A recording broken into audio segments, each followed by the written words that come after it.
Mercredi 27 décembre 2023, mesdames et messieurs, bonsoir et bienvenue au rendez-vous de l'actualité sur ESAE TV. Voici le sommaire. Le président du Conseil économique et social, Augustin Tabé-Gbignan, a tiré sa révérence ce mercredi 27 décembre 2023.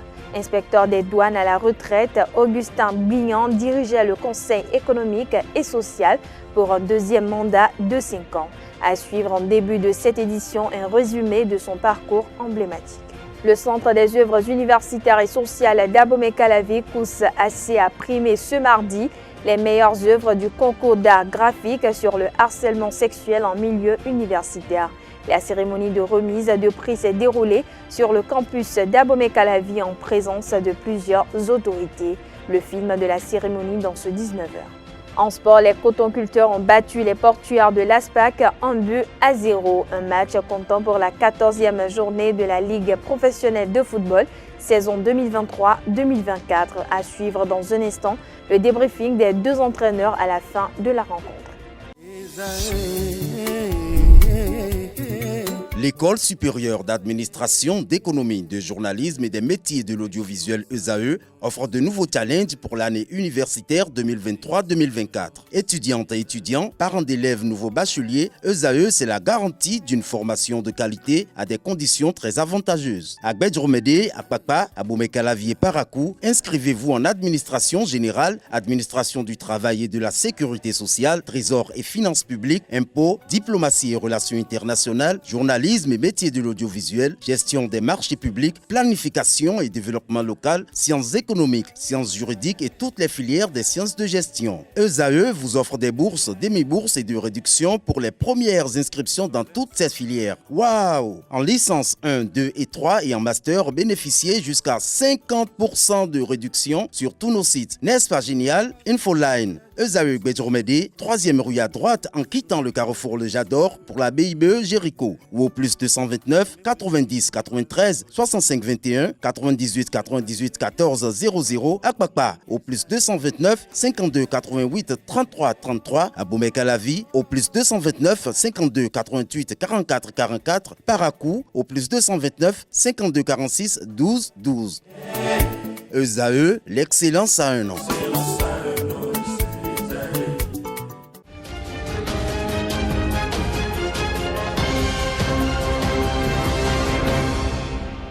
À nouveau, bonsoir, ravi de vous retrouver. On démarre cette édition par une triste nouvelle. Le président du Conseil économique et social, Augustin Tabé-Gbignan, a tiré sa révérence ce mercredi 27 décembre 2023 aux environs de 4 heures du matin des suites d'une maladie. Inspecteur des douanes à la retraite, Augustin Tabé-Gbignan dirigeait le Conseil économique et social pour un deuxième mandat de 5 ans depuis 2019.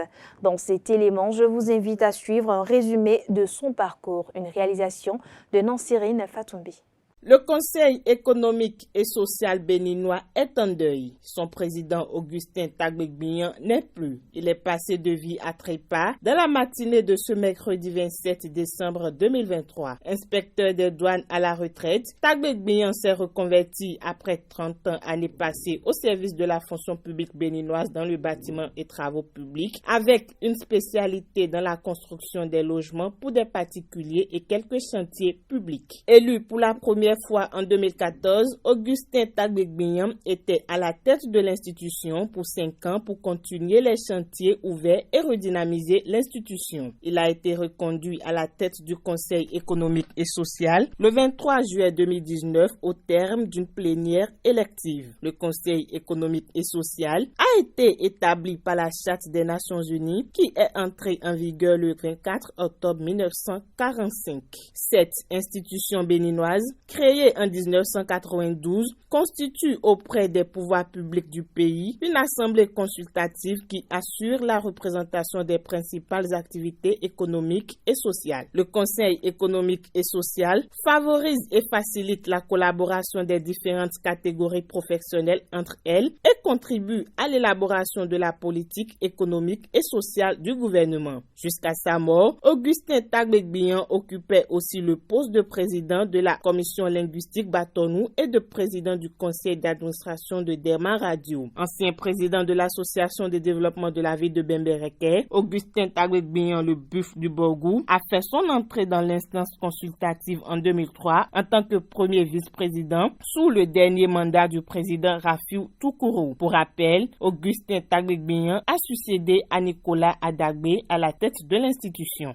Je l'annonce au sommaire de cette édition, le Centre des œuvres universitaires et sociales d'Abomey-Calavi, COUS-AC, a primé ce mardi 26 décembre 2023 les meilleures œuvres du concours d'art graphique sur le harcèlement sexuel en milieu universitaire. La cérémonie de remise de prix s'est déroulée sur le campus d'Abomey-Calavi en présence de son partenaire, l'UNFPA, et des autorités du ministère des Affaires sociales et de l'enseignement supérieur. Reportage signé Seton Delarius Adjagweno.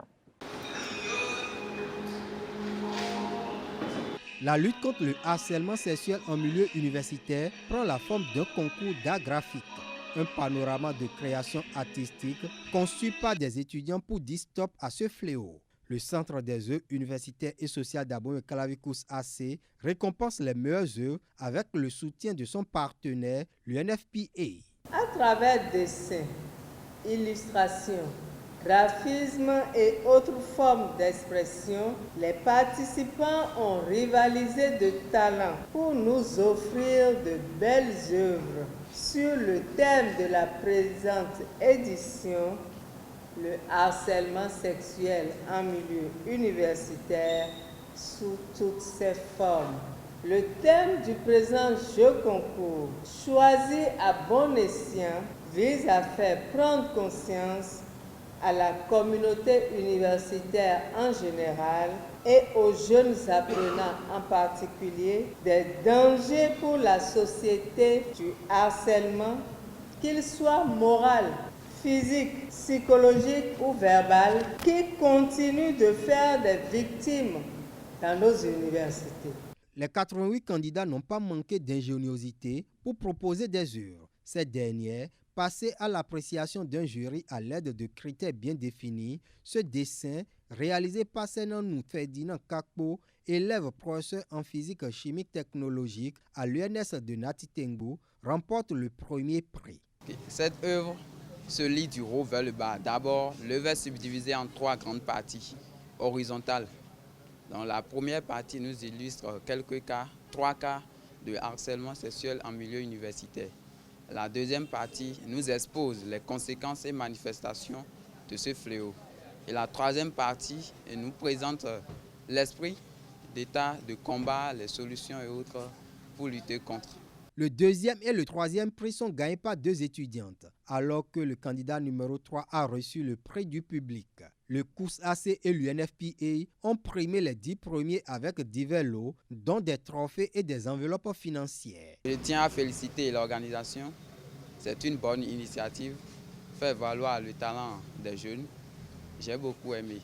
Je remercie tous ceux qui ont pu organiser un tel projet, qui nous ont permis à nous autres qui sont dans le domaine de nous exprimer et d'apporter notre touche à cette lutte qui continue beaucoup plus dans le milieu universitaire qu'est l'harcèlement sexuel.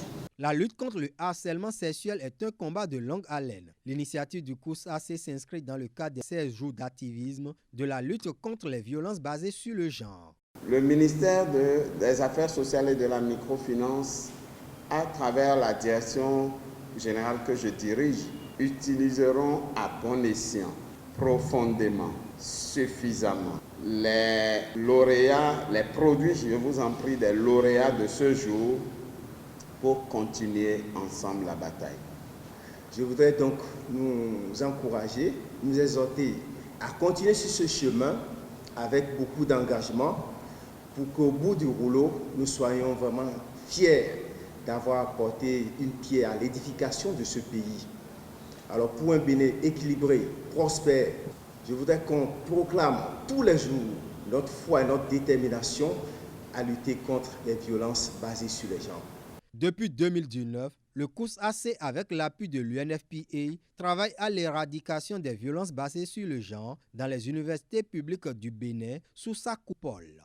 L'Organisation internationale Direct Aid Bénin a octroyé 17 480 160 francs CFA aux élèves boursiers de ces centres de formation hier mardi 26 décembre 2023. Ce geste destiné à plus de 230 élèves vise à encourager l'excellence en milieu scolaire. Le reportage est signé Anedo.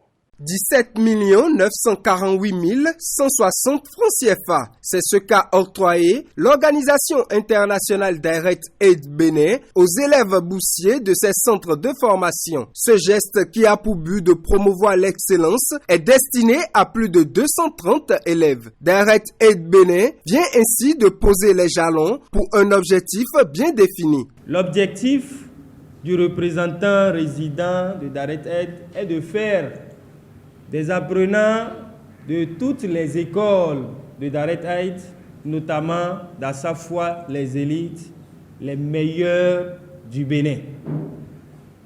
Voulant que ces meilleurs proviennent de Assafwa, alors les bourses de Direct Aid vont directement à l'endroit des meilleurs apprenants pour pouvoir soulager, chers parents, pour vous soulager des peines du paiement de la contribution ou des frais de scolarité.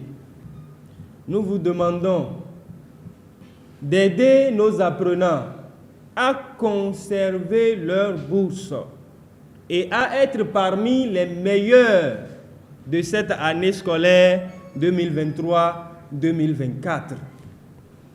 Et nous continuons toujours à vous rappeler que l'extension de la bourse se fait également au niveau universitaire, si ils y postulent. Cette récompense de l'excellence vient soulager également les parents d'élèves. Un acte qu'ils ne cessent de remercier tout en appelant les boursiers au travail. Au nom de tous les parents d'élèves, je remercie Direct Aid pour cette initiative combien louable. Ce système de motivation que Direct Aid a mis sur pied nous permet de pouvoir faire exceller nos enfants. Car aujourd'hui, ce n'est plus si j'ai déjà eu une fois la bourse, je m'arrange pour avoir 12 de moyenne et je suis reconduit. Non. Si vous travaillez, vous serez parmi les élus. L'Organisation internationale Direct Aid Bénin vient ainsi d'œuvrer une nouvelle fois pour le mieux-être de la société en encourageant les meilleurs de chaque classe. Une initiative louable. Dans un autre registre, SOS Compassion a célébré la fête de la Noël avec les enfants démunis ce lundi 25 décembre 2023 à Akwakwa. C'est à travers une initiative dénommée Gradé, Grand Agape des enfants. Les enfants ont partagé de bons moments et repartent chez eux avec des cadeaux. Quentin Amoussou y était, voici son récit.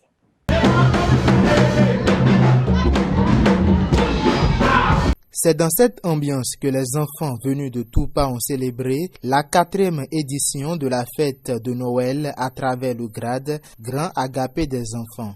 Une initiative de SOS Compassion qui apporte le sourire sur le visage des enfants démunis. Il faut dire que personnellement, j'ai un cœur pour les enfants, j'ai un fardeau pour les enfants.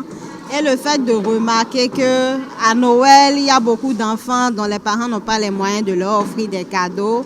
Il y a des enfants dans la rue, les enfants de la rue, les enfants orphelins, les enfants qui sont issus de familles pauvres dont les parents n'arrivent pas vraiment à leur offrir des cadeaux comme tout le monde.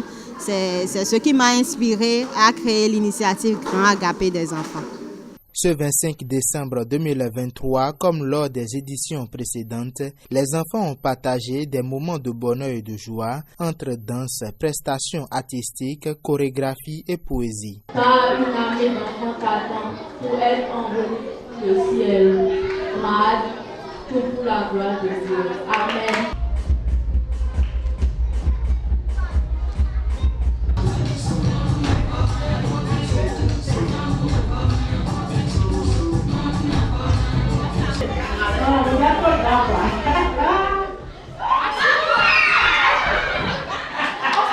Ces instants vont rester gravés dans la mémoire des enfants. Ils se réjouissent car ils repartent à la maison avec des cadeaux. Je suis content d'avoir participé à cette fête. Cette fête était juste magnifique, elle était incroyable et tout le monde l'a vécu dans la joie et tout. Ils ont été magnifiques et ils ont été exceptionnels. Je les remercie pour tout ce qu'ils ont fait et j'espère que l'année prochaine ce sera aussi meilleur. Les parents satisfaits de cette initiative manifestent également leur reconnaissance envers les organisateurs. Les enfants se sont bien amusés avec de différents jeux et avec de cadeaux pour presque tout le monde.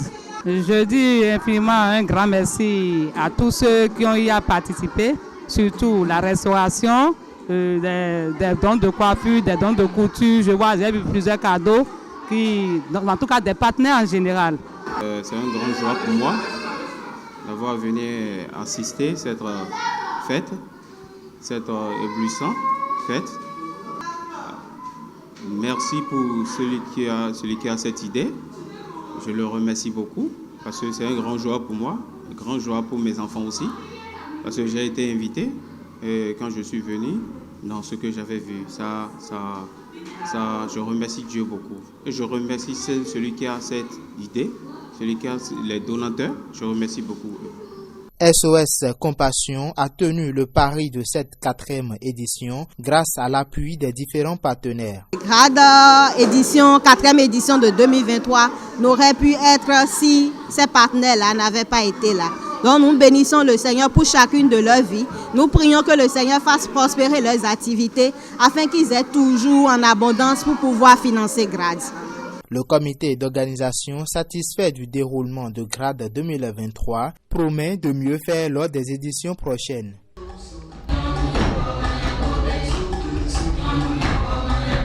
Cette édition se poursuit à travers une note administrative en date du lundi 13 février 2023. Le ministre de l'Enseignement secondaire technique et de la formation professionnelle, Yves Kouarochabi, a annoncé que la gratuité de la scolarité des filles à l'école sera étendue jusqu'au second cycle. Interrogés à ce sujet, quelques citoyens rencontrés dans la ville de Cotonou ont apprécié cette décision. Suivons-les au micro de Nansirine Fatoumbi et Francis Farami. C'est une bonne initiative de faire la promotion de la jeune fille et de la femme. Le gouvernement a commencé, nous avons souhaité qu'il puisse continuer. C'est bon.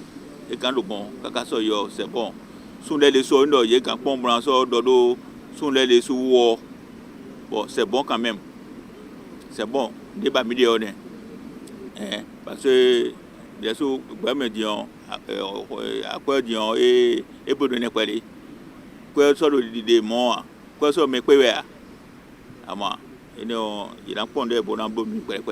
et si cette mesure peut s'étendre à d'autres communes à l'avenir, ce serait encore très bien. Ça va faire que beaucoup de filles et beaucoup de parents seront motivés pour que leurs filles soient étudiées jusqu'à devenir des cadres pour notre nation. Je ne peux que me réjouir parce que le gouvernement passé, le président Yahi Boni avait initié cela. Et de 6e jusqu'en terminale. Avec l'arrivée de la rupture, et ils avaient mis un embargo sur ça. Et aujourd'hui, l'embargo est levé, mais pas totalement. Donc je leur souhaitais que le Bénin est divisible. Donc il faudrait que cette décision soit...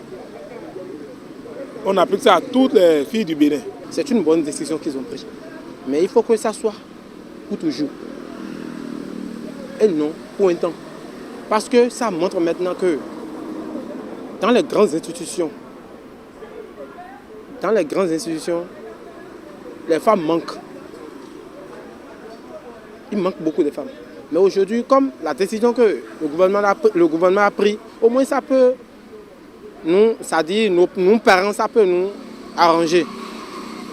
Parce que ça, et à cause des frais de scolarité, les enfants restent à la maison. Et puis les femmes disent, ah, celle-là, c'est une femme, elle peut rester à la maison et elle va aller apprendre quelque chose. Lui là, c'est un garçon, il peut aller. Vous devez savoir, jusqu'à présent, malgré que les femmes dominent les hommes en popularité, c'est le plus souvent au niveau de l'administration, que ce soit dans les politiques, les femmes sont très moindres. Bon, j'admire aussi la politique du gouvernement actuel qui a tout fait pour augmenter le nombre de femmes au niveau de l'Assemblée, non? Donc c'est bon. Et si nous voulons effectivement que les femmes intègrent la vie politique de notre pays, il faut que ça soit depuis la base. J'aurais même souhaité que déjà depuis la classe du CICP, les maternelles, qu'on exempte les femmes, les filles, nos enfants filles, de payer la contribution. Si on peut continuer même jusqu'à l'université, qu'on donne priorité à la jeune fille, à la femme, mais nous on peut que souhaiter ça. Et puis on parle sport à présent pour le compte de la 14e journée de la Super Ligue professionnelle de football, la saison 2023-2024. L'AS Sobemap a reçu la jeunesse athlétique de Kétou-Jacques à Avrancourt le samedi 23 décembre dernier. L'opposition entre les deux clubs s'est soldée sur une victoire écrasante des manutentionnaires 5-0. Au terme de la rencontre, Yessoufou Moukaïla s'est prononcé. Suivez ses propos au micro de Anedo. 5-0, c'est un match de football. Hein. L'équipe en face n'était pas une mauvaise équipe. Hein. Ils ont manié le ballon, ils ont joué. Je pense que c'est le premier but qu'on a marqué. On est allé à la mi-temps. On savait qu'ils vont nous attaquer. Et on a préparé les contre-attaques. Je pense que ça a bien fonctionné. Donc, en cherchant à égaliser, ce qui nous a permis de couvrir encore leur faille, qui nous a permis de mettre encore 4 autres buts. Vous savez, le championnat n'est pas encore terminé. Le championnat n'est pas encore terminé. Il faut qu'on siffle la fin, qu'on se voit dans les 4 premiers d'abord, avant de savoir qu'on est qualifié. Donc, c'est bien, il y a la joie, mais tout de suite, on va encore se remobiliser et aller chercher la qualification au prochain match. Dans le même registre, dans la zone C, les cotonculteurs ont battu les hommes du port de l'Aspac 1-0. Le débriefing des deux entraîneurs à la fin de la partie. Suivez plutôt. Ça a été dur, ça a été long. Je pense déjà à la mi-temps, on aurait pu avoir un petit avantage. Et sur la deuxième mi-temps, on a passé notre temps à essayer naturellement d'ouvrir le score. Déjà, c'est ce qu'on a fait assez rapidement. Malheureusement, on ne s'est pas mis en sécurité en marquant le deuxième but. Bon, c'est dommage, on tremble jusqu'à la fin parce qu'on ne sait jamais ce qui peut se passer. On a eu des contres qui auraient pu nous permettre de doubler la mise. Malheureusement, encore une fois, parce que ce n'est pas qu'aujourd'hui, on a encore un manque d'adresse et de choix devant les buts. Et c'est dommage parce que bon, on se met toujours dans le dur, on tremble toujours jusqu'à la dernière minute. Bon, pour l'instant, les requins n'ont pas joué, ils jouent que demain. Donc on a pris 3 points de plus. Adjidja était exempt, donc on leur a pris 3 points aussi. On a pris un petit peu aussi sur le goal average. Donc tout ça c'est du positif pour moi, puisque la journée, c'est la journée qui est à l'instantané. Demain les requins vont jouer, peut-être qu'ils vont gagner, donc ils repasseront peut-être devant nous. Et puis après, il nous reste quand même encore 4 matchs, 2 matchs à la maison, 2 matchs à l'extérieur. Bon, il faut être sérieux, il faut gagner nos matchs à la maison. Et si on est sérieux à la maison, il n'y a pas de problème, on sera dans les 4 pour se qualifier pour la deuxième phase. Une déception, parce que avec le match qu'on a fait, on méritait au moins 1 point. Malheureusement, on l'a raté. Donc, c'est une déception, mais il y a encore espoir parce que nous sommes en train de nous battre pour nous qualifier pour la première phase. Nous sommes en bonne position, mais nous allons continuer à travailler le reste des matchs. On va tout faire pour trouver au moins 1 ou 2 victoires pour nous rassurer de la qualification. Et on se prépare pour la prochaine journée à domicile. Les matchs paraissent plus difficiles, mais nous allons nous battre pour nous qualifier, comme je l'ai dit, en gagnant ce prochain match à domicile. Nous allons tout faire, nous allons trouver le discours qu'il faut pour remotiver les joueurs. Et j'espère que c'est les mêmes joueurs, avec les mêmes joueurs j'ai commencé, c'est avec les mêmes joueurs je vais finir. Donc je dirais qu'ils vont comprendre peut-être ce discours-là et améliorer leur niveau et faire la différence le match prochain. On est sûr, avec l'aide de Dieu, nous allons passer l'adversaire qui va venir à Tofo. Hors de nos frontières au Sénégal, le Conseil constitutionnel a réceptionné ce mardi 70 candidatures pour la présidentielle de février 2024. Le délai pour le dépôt des candidatures était fixé pour ce mercredi 27 décembre 2023 à minuit. Parmi les 70 candidatures enregistrées figurent celles des ténors de l'opposition ainsi que le candidat de la coalition au pouvoir. Dans le rang des opposants se trouvent Ousmane Sonko, Khalifa Sall, Karim Wade, Idrissa Seck ou encore des novices en politique comme Abdoulaye Sylla et Rose Wardini. Mais la liste définitive des candidats retenus pour la présidentielle sera connue que le 4 janvier 2024. Pour le moment, ils attendent le tirage au sort qui sera effectué jeudi 28 décembre 2023 pour déterminer l'ordre de vérification des dossiers de parrainage par les équipes du Conseil. Selon les informations, plusieurs candidats ont opté pour le parrainage des parlementaires avec une obligation de recueillir 13 députés, ceci pour éviter les doublons dans les listes de parrainage. Ces doublons ont été à l'origine de la non-participation de plusieurs candidats à la présidentielle de 2019 où seulement 5 candidats ont fait valider leur candidature. Voilà, chers internautes, c'est sur ces mots que prend fin cette édition. Merci de l'avoir suivi, merci de votre fidélité. Excellente soirée en compagnie de nos programmes sur EZAE TV.